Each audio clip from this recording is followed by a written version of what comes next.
of yours too, because there's another thing here. It's not just the reputation; it's an incentive for an individual person to do great.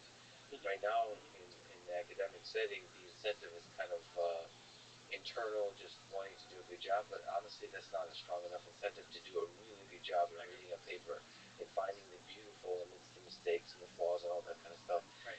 Like, if you're the person that, yeah, me too. I hope that changes.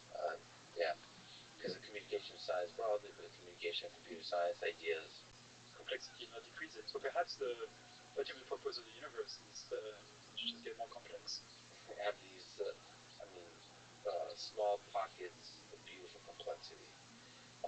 Does that, to cellular automata, these kinds of emergence in complex systems, give you some intuition or guide your understanding of machine learning systems and neural networks and so on? Or are these, for you right now, different concepts? Well, you got me into it. I discovered the existence of the perceptron when I was a college student. By reading a book. There was a debate between Chomsky and Piaget.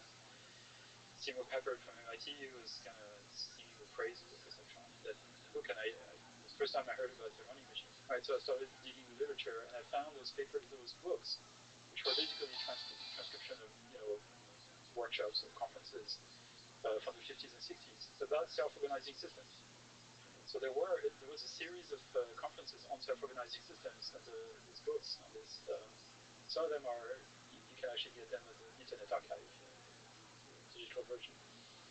And there are fascinating articles in there there's a guy whose name has been largely forgotten, Heinz von Förster. It's a German physicist who immigrated to the US and worked on self-organizing systems in the 50s. And in the 60s, he created, at the University of Illinois Urbana-Champaign, he created the Biological Computer Laboratory, BCL, which was all about neural nets. Unfortunately, that was kind of towards the end of the popularity of neural nets, so that lab never kind of strived very much. But he wrote a bunch of papers about self-organization and about the mystery of self-organization. An example he has is, imagine you are in space, there's no gravity. You have a big box with magnets in it, okay? Kind of rectangular magnets with North Pole on one end, South Pole on the other end. You shake the box gently, and the magnets will kind of stick to themselves and probably form a complex structure, spontaneously. That could be an example of self-organization. But you have lots of examples. Neural nets are an example of self-organization, in a new respect. And it's a bit of a mystery, how, what is possible with this. Pattern formation in physical systems, in chaotic systems, and things like that. The emergence of life, things like that. So, how does that happen? It's a big puzzle for physicists as well. It feels like understanding the mathematics of emergence in some constrained situations might help us create intelligence. Help us add a little spice to the systems, because you seem to be able to, in complex systems with emergence, to be able to get a lot from little.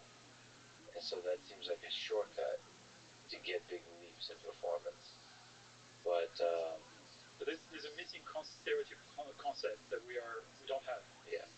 And it's something also I've been fascinated by since I was basically modifying it for him, and building sequencers and stuff like that, right, for him. I was in high school when I was doing this. That's the interesting, progressive rock from the 80s.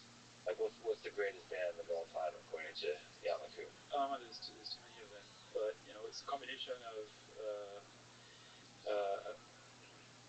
Mahavishnu Orchestra, Weather Report, Yes, Genesis, Yes, Genesis. Peter Gabriel, Uh-huh. Gentle Giant, things like that. Great. Okay, so this long the shape of the vocal track shapes the sound. So how do you do this with electronic instruments? It was many years